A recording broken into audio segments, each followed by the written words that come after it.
Hello students, again welcome to today's class. आज की class में हम लोग अध्याय 3 दो चर वाले रैखिक समीकरण युग्म के अंतर्गत प्रश्नावली 3.5 में क्वेश्चन नंबर 2 का सॉल्यूशन जानेंगे। विगत क्लास में आपने प्रश्नावली 3.5 के अंतर्गत क्वेश्चन नंबर 1 के कुल 4 प्रश्नों का सॉल्यूशन देखा था, जिसमें आपने वज्र गुणन विधि के द्वारा दो चर वाले रैखिक समीकरण के युग्म को सॉल्यूशन करना सीखा था। तो अभी चलते हम लोग क्वेश्चन नंबर 2 की ओर। तो क्वेश्चन नंबर 2 का 1 है, ए और बी के किन मानों के लिए निम्न रैखिक समीकरणों के युग्म के अपरिमित रूप से अनेक हल होंगे। जिसमें आपका पहला इक्वेशन है 2x + 3y = 7, दूसरा है a - b × x plus a + b × y = 3a + b - 2। देखिए, ये भी प्रश्न बोर्ड परीक्षा की दृष्टि से बहुत ही महत्वपूर्ण प्रश्न है। अब हम इसका सॉल्यूशन देखते हैं। ये आपका पहला इक्वेशन और ये दूसरा इक्वेशन, यानी दो समीकरणों का एक युग्म है। अब यहां पर देखिए, a1 का मान हो जाएगा 2, b1 का मान हो जाएगा 3, c1 का मान हो जाएगा -7। इसको हम लेफ्ट साइड लाएंगे तो -7 हो जाएगा। a2 का मान a - b, b2 का मान a + b और c2 का मान हो जाएगा -3a + b - 2। अब कहता है रैखिक समीकरणों के युग्म के अपरिमित रूप से अनेक हल होंगे। देखेंगे, चूंकि रैखिक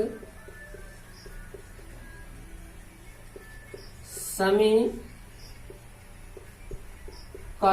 के युग्म का अपरिमित रूप से अनेक हल होंगे यदि, इसके लिए शर्त क्या है, a1 बट्टा a2 बराबर b1 बट्टा b2 बराबर c1 बट्टा c2। अब हम इसका मान रखते हैं, a1 का मान 2, a2 का मान a - b = b1 का मान 3, b2 का मान a + b = c1 का मान -7 बट्टा c2 का मान -3a + b - 2। अब प्रथम एवं अंतिम अनुपात से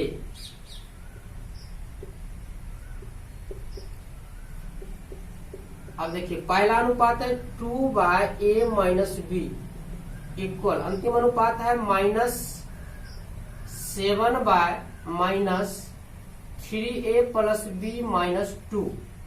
अब देखिए, माइनस माइनस कट जाएगा। अब हम इसका क्रॉस मल्टीप्लिकेशन करेंगे, 7 × a - b = 2 × 3a + b - 2। ये हो जाएगा आपको 7a - 7b = 3 × 6a + 2b - 4। अब देखिए यहां पर क्या होगा, 7a और 6a लेफ्ट साइड आएगा तो -6a, यह होगा -7b - 2b = -4। अब यहां पर देखिए 7a - 6a, ये हो जाएगा आपको a। अब -7b - 2b -9b इक्वल हो जाएगा -4। इसको मान लेंगे पहला इक्वेशन। अब लिखेंगे पुनः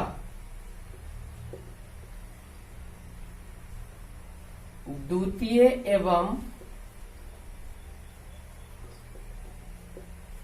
अंतिम अनुपात से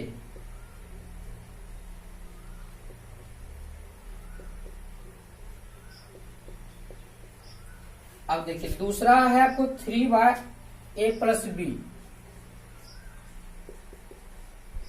इक्वल हो जाएगा -7 बाय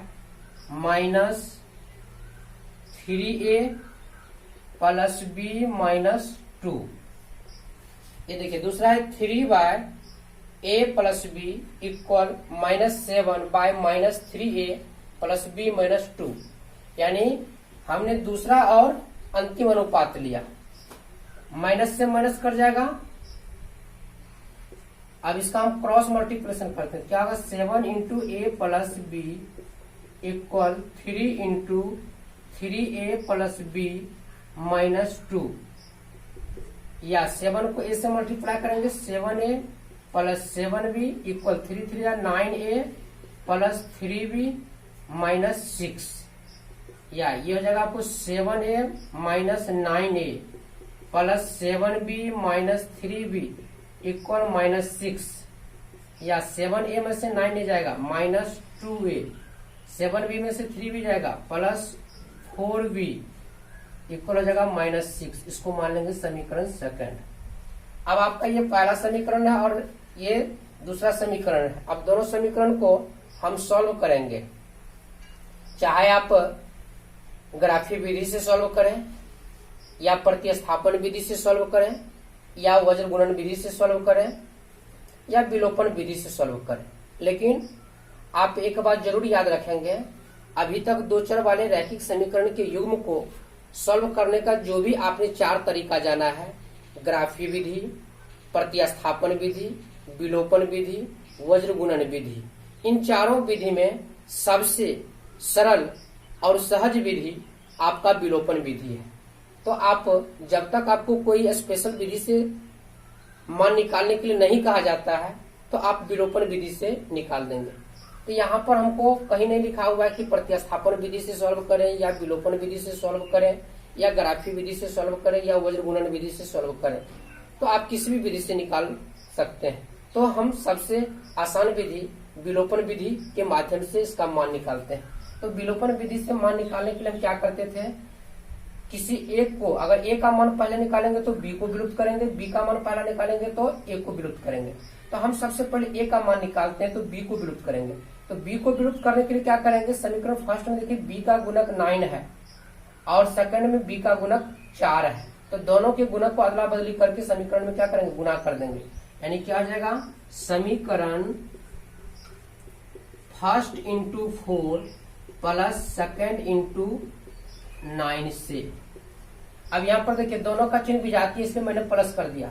अब 4 से इसको गुणा करेंगे फर्स्ट को, ये हो जाएगा आपको 4a minus 4 number 36b equal 4 चौका 16 माइनस 16। फिर 9 से गुणा करेंगे सेकंड को तो माइनस 9 दूनी 18a हो जाएगा प्लस 9 चौका 36b इक्वल 9 को माइनस 6 से करेंगे गुणा तो माइनस 9 6 का 54 हो जाएगा। अब हम इसको जोड़ेंगे, 36b माइनस में 36b प्लस में कर जाएगा। अब है प्लस 4a माइनस 18a, ये हो जाएगा minus 14a equal minus 16 minus 54 minus 70। Minus minus दोनों तरफ से कट जाएगा, a इक्वल हो जाएगा 70/14, 14 पंचे 70, यानी a का मान क्या हो गया, 5 हो गया। अब a का मान हम समीकरण फर्स्ट या सेकंड में रखेंगे। a का मान समीकरण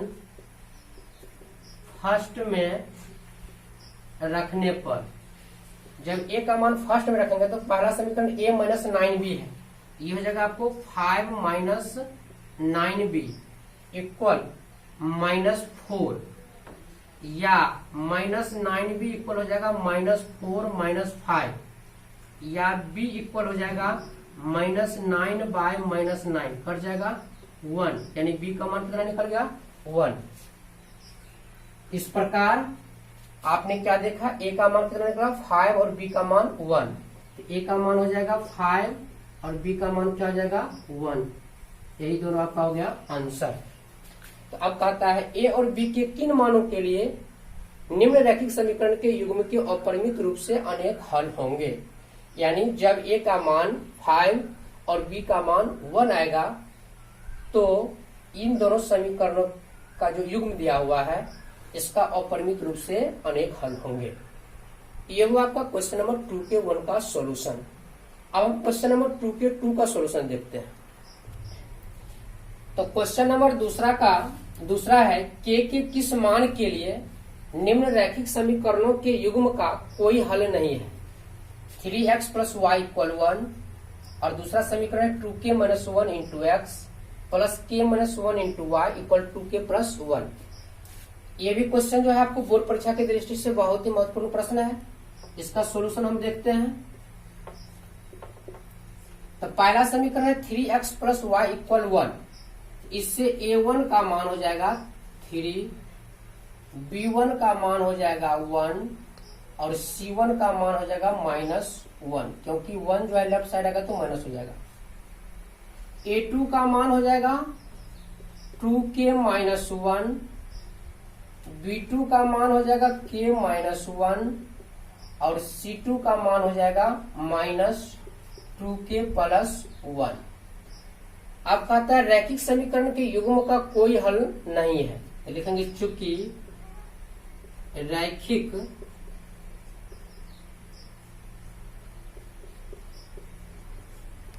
समीकरणों के युग्म का कोई हल नहीं होंगे यदि, इसके लिए शर्त क्या होगा, a1 बट्टा a2 बराबर b1 बट्टा b2 बराबर नहीं c1 बट्टा c2।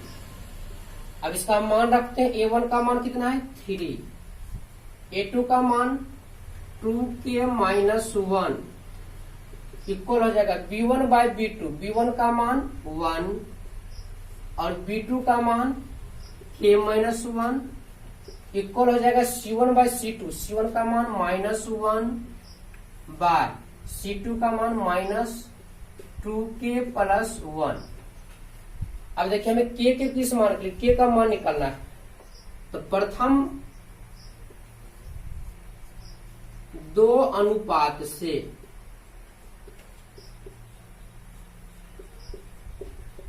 अब पहला 2 अनुपात क्या है 3/2k - 1 इक्वल 1/k - 1। अब हम इसका क्रॉस मल्टीप्लिकेशन करते हैं। ये हो जाएगा 3 × k - 1 इक्वल 2k - 1 या 3k - 3 इक्वल हो जाएगा 2k - 1।